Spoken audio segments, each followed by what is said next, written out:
Zee TV news కి స్వాగతం. ఇచ్చిన అప్పు తిరిగి అడిగితే కిడ్నాప్ కేసు పెడతారా? సమాజంలో ఎంతో పేరు ప్రఖ్యాతులు ఉన్న వ్యక్తిపై ఇలాంటి అక్రమ కేసులు బనాయించడం ఎంతవరకు న్యాయం? ఇవి ప్రముఖ పారిశ్రామికవేత్త కుబేర్నత్ భార్య లోకేశ్వరి సమాజాన్ని, పోలీసులను ప్రశ్నిస్తున్న అక్షర సత్యాలు. తన అవసరం కోసం తీసుకున్న అప్పును తిరిగి చెల్లించాలని పిలిపించి అడిగినందుకు తన భర్త కుబేర్నాథ్పై అక్రమంగా కిడ్నాప్ కేసు పెట్టారని ఆమె ఆవేదన వ్యక్తం చేశారు. సమాజంలో ఉన్నతమైన స్థానంలో ఉన్న తమ భర్తకు ఇలాంటి కిడ్నాప్లు చేయాల్సిన అవసరం అస్సలు లేదని స్పష్టం చేశారు. తమ ఫ్యాక్టరీలో ఎంతోమంది వాల్మీకి సోదరులు పనిచేస్తున్నారని, వారందరినీ తాము కుటుంబ సభ్యుల్లాగా భావిస్తున్నామని లోకేశ్వరి విలేకరుల సమావేశంలో తెలిపారు. ఇదంతా తన భర్తకు రాజకీయంగా దెబ్బతీయడానికి ప్రత్యర్థులు పన్నిన కుట్ర అని ఆమె ఆరోపించారు. రాజకీయ కుట్రలతో అక్రమంగా కేసు పెట్టడం వల్ల మానసికంగా తీవ్రంగా కుంగిపోయిన కుబేర్నాథ్ ప్రస్తుతం ఎవరికి కనిపించకుండా వెళ్లిపోయారని, ఆయన ఫోన్ కూడా స్విచ్ ఆఫ్ లో ఉందని భార్య లోకేశ్వరి కన్నీరు పెట్టుకున్నారు. తన భర్త ఆచూకీని వెంటనే కనిపిస్తారంటూ ఆమె పోలీసులకు ఫిర్యాదు చేశారు.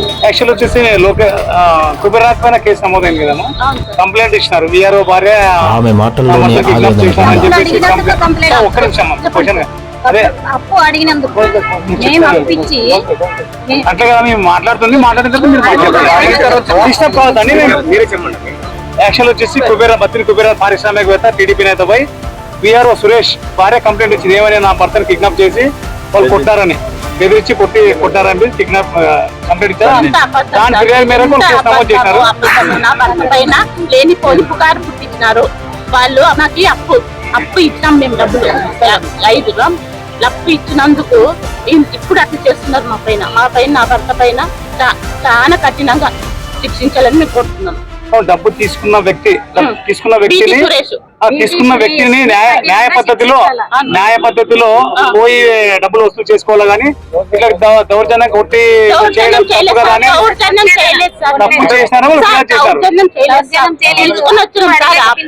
అప్పు అడిగేకి తీసుకుని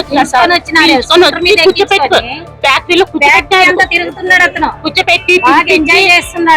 కూర్చోపెట్టి తినిపించి అంత చేసి అది కిడ్నాప్ అని ఎట్లా చేస్తారు సార్ మీరు? యాక్చువల్ మేము కాదు చెప్పి పోలీసులు నిర్ధారణ చేసి 3 కేసులు పెట్టారు, కిడ్నాప్ కేసులు పెట్టినారు. వాళ్ళిద్దరు భార్యకి ఫోన్ చేసి అట్లా చెప్పమని వాళ్ళిద్దరు భార్య భర్తలు మాట్లాడుకొని అట్లా నా భర్త పైన పోలీసులు తప్పుడు కేసు కట్టారంటారు. ఇప్పుడు వాళ్ళు చెప్పినారు కదా సార్, తప్పుడు కేసు పెట్టినారు సార్. నా భర్త పైన తప్పుడు కేసు పెట్టినారు సార్. రాజకీయంలోకి ఎగ్గినారు. మీరు కూడా ఆయన డబ్బులు కట్టకపోతే లీగల్ గా వెళ్ళాలని కోర్టు ద్వారా ఏం చేయలేదు సార్. మరి ఏం అప్పు అడిగినాం సార్, అంతే అప్పు అడిగినాము. నేను రాత్రి వచ్చేసి పోలీసులు అక్కడ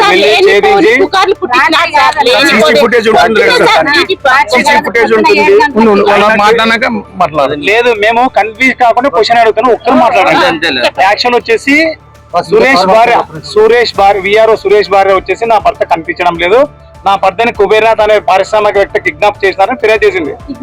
ఫిర్యాదు మేరకు ఎత్తుకుపోవడం. కిడ్నాప్ ఏ టైం చేస్తారు?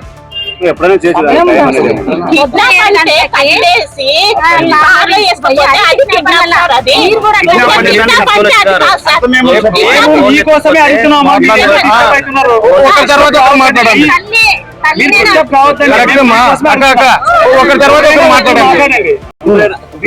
మేము అడిగే ప్రశ్న కరెక్ట్ ఉంది. మళ్ళీ వీళ్ళకి 5 లక్షలు వచ్చేసి తప్పు కేసు కట్టారంటున్నావు కదమ్మా, అదే మాట చెప్పండి. నా భర్త ఎలాంటి తప్పు చేయలేదు, ఆయన తప్పు కేసు, అదే మాట మేము అడిగేది అడిగేది. అదే మేము అడిగేది, మీరు దాంట్లో ఆవేశం ఉందని చట్టం గారు వచ్చింది. మనం కూడా లీగల్ పద్ధతిగా మాట్లాడాలి. ఇప్పుడు లేనిపోని కేసులు పెడితే ఎట్లా సార్? నా భర్త పైన లేనిపోని కేసులు పెడితే మేము ఎట్లా ఉండాలి సార్? నా భర్త పేరున్న మనిషి, నా భర్త ప్రతి ఒక్కరికి సాయం చేసే మనిషి. ఊపికిన కులాల్ని అందరిని తీసుకుని వస్తే ఎట్లా సార్? వాల్మీకులంతా నా సోదరులు, అన్నదమ్ములు, ఒకే ప్లేట్ లో తింటాం మేమందరూ. ఇప్పుడు మా ఫ్యాక్టరీలో అందరు అన్నదమ్ములు, మేము అందరు ఒకే దగ్గర ఉంటాము. మీరు అడగండి, ఎవరినన్నా అడగండి. మీరు వాల్మీకులంతా నా అన్నదమ్ములు. 100 మంది పైన నా ఫ్యాక్టరీలో ఉన్నారు. మీరు ఫిర్యాదు ఏం చేశారు? మీకు ఏమని స్టేషన్ లో ఏమని కంప్లైంట్ చేశారు? నా భర్త కనిపించడం లేదు, మనస్తాపం చెందినాడు. నా భర్త అంత పెద్ద మనిషి, నా భర్త అనవసరమైన కేసులు పెట్టినందుకు నా భర్తకి మనస్తాపం చెందింది సార్. ఎక్కడికి పోయినాడో తెలియదు. నిన్నటి నుంచి 2 గంటలు పోయినాడు, స్విచ్ ఆఫ్ చేసినాడు. ఇప్పుడు నుంచి నాకు ఎంత బాధ ఉంటుంది సార్. ఇప్పుడు నేను ఎంత భయపడుతుందల్లా. నేను ఎప్పుడు బయటికి రాలేదు సార్, నేను ఎప్పుడు బయటికి రాలేదు సార్. నేను కూర్చుని సార్, మేము ఎప్పుడు నేరం చేసేవాళ్ళు కాదు సార్. మేము రైతు కుటుంబం నుంచి వచ్చినాం సార్. మేము రైతును పెట్టేవాళ్ళు సార్. మీరు ఎప్పుడు మా మామ లక్ష్మీనారాయణ 4 పెట్టే అతను, సాయం చేసే అతను సార్. వాల్మీకి అంటారు కదా సార్, వాల్మీకి మా అన్నదమ్ములు సార్. ఉక్కునే వారు రాజకీయాలు వేడి సార్, రాజకీయాల్లోకి తేవద్దు సార్. అప్పు అడిగినందుకు మాకు ఇంత శిక్ష సార్, ఇంత మనోదయం బాధ సార్. నాకు ఎప్పుడెప్పుడు మాట్లాడినాను సార్, నాకు మాట్లాడి కూడా రావటం లేదు సార్. నిన్న 2 గంటలు నేను బయటికి రాలేదు సార్. ఇప్పుడు వరకు ఇప్పుడు సురేష్ బీటీ సురేష్ చెప్తాను చూడు, బీటీ సురేష్ అతని భార్య. నా భర్త కనిపించడం లేదు. నిన్న 2 గంటల నుంచి స్విచ్ ఆఫ్ చేసినాడు. ఇప్పుడు నేను ఎంత బాధపడాలా? ఇంకోటి చెప్పండి సార్. బీటీ సురేష్ నుంచి ఆల్రెడీ ఆదంలో చాలా వరకు అప్పులు చేసినాడన్న అపవాదం ఉంది కదా, మీరు అతనికి డబ్బులు ఎందుకు ఇచ్చారు? సార్ తీసుకునేవాడు ఎంత నమ్మిస్తాడు సార్, ఎంత నమ్మిస్తున్నాడు సార్. 2.5 సంవత్సరాల కింద నా భర్త ఎంత అనుకూలంగా అడిగినాడు సార్. 5 లక్షలు ఇచ్చినాడు సార్. ప్రతిరోజు ఫోన్ చేస్తున్నారు, ప్రతిరోజు ఫోన్ చేసి ప్రతిరోజు అడుగుతుంటే ఈ రోజు రేపు ఈ రోజు అని చెప్పినందుకు నేను పోయి పిలుచుకుని వచ్చాడు సార్. పిలుచుకుని వచ్చినందుకు నా పైన ఇంత పెద్దగా, నా భర్త పైన ఇంత పెద్ద మోసం చేసి, ఇంత పెద్ద కుట్రలు చేసి ఇప్పుడు రాజకీయంలో లాక్కున్నారు. రాజకీయంలో నా భర్తను తొక్కాలని చూస్తున్నారా? నా భర్తని రాజకీయంగా తొక్కాలని చూస్తున్నారా? అన్ని ఉన్నాయి సార్. మీకు ఆధారాలు కావాలంటే చెక్కులు ఉన్నాయి, చెక్క బోన్స్ కూడా ఉన్నాయి, ట్రాన్స్ఫర్ నోట్లు ఉన్నాయి.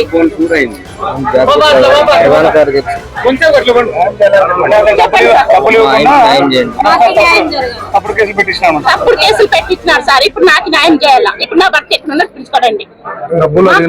మేము సార్, నా పెద్ద ఫ్యామిలీ సార్, అది పెద్ద ఫ్యామిలీ. మేము పెద్ద ఫ్యామిలీ సార్. డబ్బులు అడిగినందుకు ఇంత శిక్ష వేస్తున్నారు మాకు. మేము బయటికి రాకు, ఎప్పుడైనా మేము బయటకు వచ్చినామో అడగండి సార్. స్టేషన్కి వచ్చినాం సార్, స్టేషన్కి వచ్చేటట్టు చేసినారు.